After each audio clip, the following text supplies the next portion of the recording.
Ya, Anda masih bersama kami di Indonesia Morning Show. Selasa pagi, pergerakan nilai tukar rupiah mengalami penurunan terburuk sepanjang sejarah kurs dolar Amerika terhadap rupiah.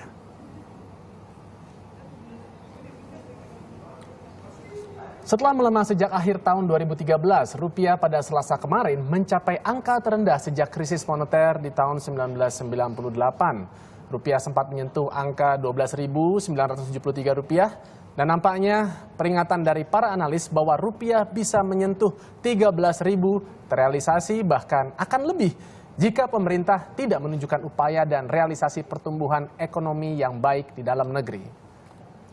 Nah, untuk membahas hal ini memang kita sudah hadirkan di sini ada Ibu Afiliani merupakan pengamat ekonomi.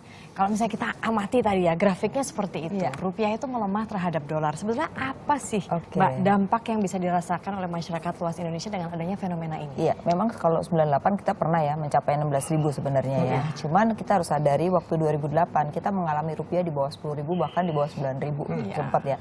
Nah itu menunjukkan karena memang epicentrum atau pusat dunia itu ada di Amerika. Jadi kalau Amerika goyang, semua negara ikut goyang. Nah, waktu 2008 Amerika kan mengalami krisis di mana mereka mengeluarkan obligasi setiap bulan tuh 85 miliar US dollar. Jadi banyak sekali uang yang beredar di seluruh dunia sehingga mata uang dunia itu terapresiasi karena semua mendapatkan dana yang besar. Nah, sekarang sejak 2013 akhir sebenarnya Amerika tuh udah ancang-ancang tidak boleh lagi cetak uang. Jadi tapering off yang disebut tapering off. Nah, sekarang ini ibaratnya dolar itu pulang kampung. Jadi sekarang di semua negara sebagian dana masuk lagi ke Amerika. Makanya sekarang semua mata uang terdepresiasi, bukan hanya Indonesia, tapi semua negara. Cuman kita ini masih terburuk nomor 4 begitu. Nah, artinya apa? Kita jangan gampang membicarakan ini sementara ya. Kita harus berbuat sesuatu, kebijakan-kebijakan yang sangat fundamental. Karena kalau kita nggak memperbaiki kinerja ekspor kita, maka kita akan terus terpuruk ya. Lalu kita tidak mengurangi impor kita akan terpuruk. Apalagi pemerintah mengeluarkan obligasi sejak tahun 2005 sampai sekarang itu kebanyakan ori dan surat utang negara itu banyak dibeli asing. Hampir 40% itu dibeli asing. Nah, ini cenderung volatilitas rupiahnya menjadi tinggi begitu. Nah, makanya harus ada kebijakan juga oleh pemerintah. Kalau dampaknya yang langsung bisa dirasakan masyarakat Indonesia itu kalau naik melemah terus dalam jangka waktu tertentu, Indonesia ini kan ketergantungan impornya masih 70%.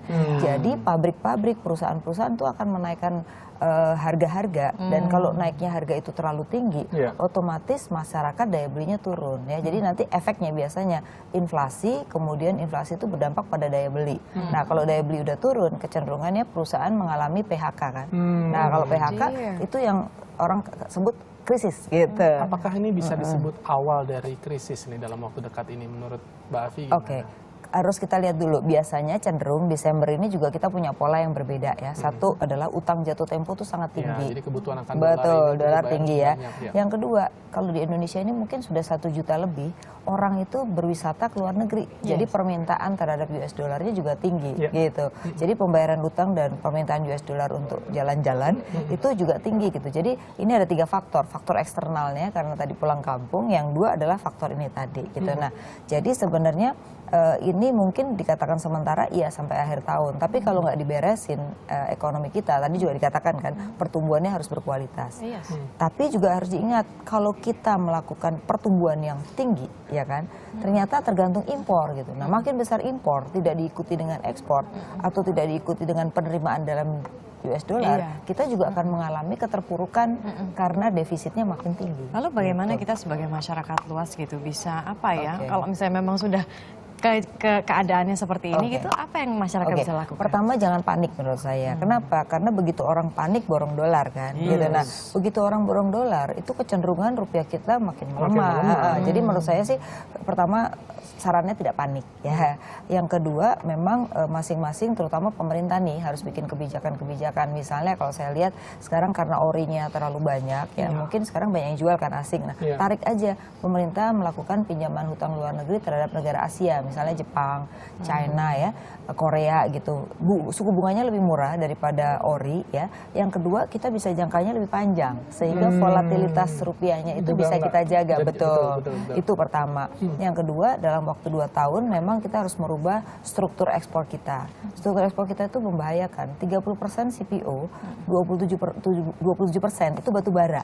Jadi dua ini harganya kan lagi jatuh. Iya. Nah, maka ekspor kita juga menurun dong gitu. Nah, jadi ini harus diperbaiki kualitas ekspor kita ya. Kemudian memberikan insentif pada perusahaan-perusahaan yang substitusi impor. Jadi mereka nggak perlu impor lagi, tapi menggunakan bahan yang di dalam negeri begitu. Nah, jadi harus ada kebijakan-kebijakan yang fundamental, yang out of the box, yang mempengaruhi pertumbuhan ekonomi kita. Kalau nggak, kita akan terpuruk dan biasanya nanti kalau sudah pada tahap krisis itu lebih susah untuk merecovery-nya. Itu kan agenda Lebih lama. pemerintah tuh Mbak Afi. Tapi Betul. kalau misalnya masyarakat bisa berpartisipasi, contoh seperti ini. Misalnya kita gerakan menjual dolar dengan kita supaya harapannya rupiah bisa lebih menguat. Atau juga ayo kita canangkan gerakan untuk misalnya wisatawan, wisata lokal saja Iya, gitu. Supaya iya. orang nggak pada belanja dolar untuk kemudian pergi ke luar negeri. Betul. Kalau itu dicanangkan di pemerintah dalam waktu dekat ini gitu. Bisa nggak sangat kita setuju, sangat setuju. bisa Bahwa- membantu gitu? Sangat menguatkan? membantu. Misalnya kayak tadi saya bilang, permintaan jalan-jalan ke luar negeri itu 1 juta orang loh, bayangin. Dan nggak cukup dengan $1.000, ya kan? Berapa dolar masing-masing mereka pergi itu dikaliin aja udah berapa. Jadi mungkin gerakan untuk misalnya wisata domestik ya, Wisata berikan domestik. misalnya insentif-insentif supaya orang tuh kan orang Indonesia tuh suka kalau ada diskon, ada Ya. insentif gitu ya. Itu diberikan semacam itu, atau misalnya mengurangi pajak mereka misalnya ya. Kemudian yang kedua juga kalau kita lihat nih para pengusaha kan banyak utang luar negeri nih ya. 1 tahun itu naiknya 40 miliar US dollar utang luar negeri swasta ya. Dan bayar utangnya juga dalam 1 tahun 32 miliar. Nah, mungkin bisa diajak oleh pemerintah untuk melakukan restrukturisasi misalnya. Jadi memperpanjang utang juga, ini juga udah memperbaiki juga rupiah kita gitu. Jadi banyak hal yang sebenarnya bisa dilakukan oleh pemerintah untuk memperbaiki ini. Walaupun gitu. sebenarnya dengan adanya pelemahan rupiah ini jadi berkah tersendiri buat pengusaha, khususnya kayak agen wisata, Yes. karena mereka suka dapat selisih kurs gitu ya kan, dan juga pada saat wisatawan asing menukarkan mungkin dolarnya kan mereka mendapatkan berkah itu ya. Paling tidak berkahnya yang jual ekspor tadi. Jadi Iya, kalau harga pengusaha komoditas mebel lagi juga. jatuh ya kan, kemudian dilihat dari dolar yang makin rupiah makin menguat, melemah, dia otomatis mendapatkan pendapatan yang lebih besar. Jadi itu seperti Pak Yusuf kala bilang, ada yang susah, ada yang senang gitu Iya. ya. Nah, Berarti ya, kalau tetapi menurut saya tidak strategi bisa konkret dari terus-menerus ya. pemerintahan itu- Karena begini, kita kan pangan masih tergantung impor ya Iya. kan. Jadi problemnya adalah walaupun masyarakat sudah berusaha menghemat, tapi kalau pangan pokok ini naik kan Iya. itu juga berdampak pada orang-orang miskin. Kalau misalnya gitu. Raskin itu, karena kan kalau tidak salah Mbak Afi juga mengatakan bahwa Raskin ini sebenarnya bisa menurunkan harga beras 0,02%. Oke, begini, kalau pangan tuh yang pertama beras itu dominasinya 25% dari total inflasi ya.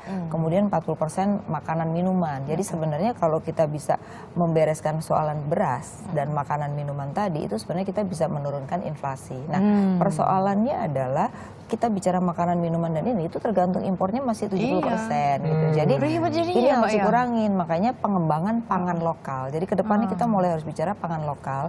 Itu akan mengurangi juga inflasi gitu dan ketergantungan terhadap luar. Nah, Berarti kalau misalnya 3 aksi singkat, maksudnya jangka pendek pemerintah untuk memastikan bahwa inflasi ini nggak terjadi, itu apa? Oke, tadi saya rasa pertama adalah kalau jangka pendek agak susah karena memang makanan minuman tuh tergantung impor ya.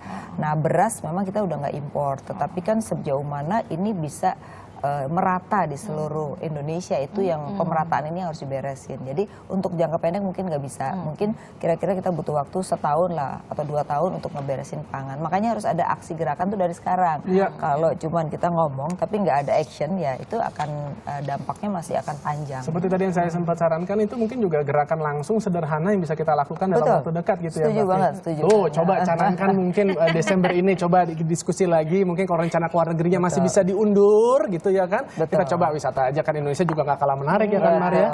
Dan juga mungkin kalau bagi pemerintah mungkin apa ya, agenda-agenda pemberantasan korupsi termasuk juga mungkin birokrasi-birokrasi yang jelimet dalam hal perizinan itu mungkin sedikit banyak bisa membantu kepercayaan dari asing untuk akhirnya mereka mau menanamkan investasi langsung di negara kita nantinya ke depan. Ya, Begitu kali ya Mbak jadi Fi, ya? begini, investasi asing itu kan banyak, cuman kita harus menempatkan bahwa investasi itu satu yang tidak tergantung impor. Jadi sekarang ini kebanyakan asing masuk, tetapi bahan bakunya Tetap impor, masih impor. barang modalnya impor. impor. Jadi itu juga berpengaruh terhadap pelemahan karena kalau sudah bikin pabrik di sini kan nggak bisa ditutup, sehingga impor kita itu meningkat lebih tinggi daripada peningkatan ekspor. Sip. Gitu. Kalau gitu kita rem impor, kita tingkatan ekspornya. Iya, Begitu Mbak Fia? betul sekali. Thanks ya waktunya Mbak sama-sama. Fia. Nanti kapan-kapan kita undang lagi. Dan berikutnya, ini yang menghibur nih tentunya. Siapa lagi kalau bukan The Massive, itu akan menghibur kita. Jadi jangan kemana-mana, tetaplah di Indonesia Morning Show.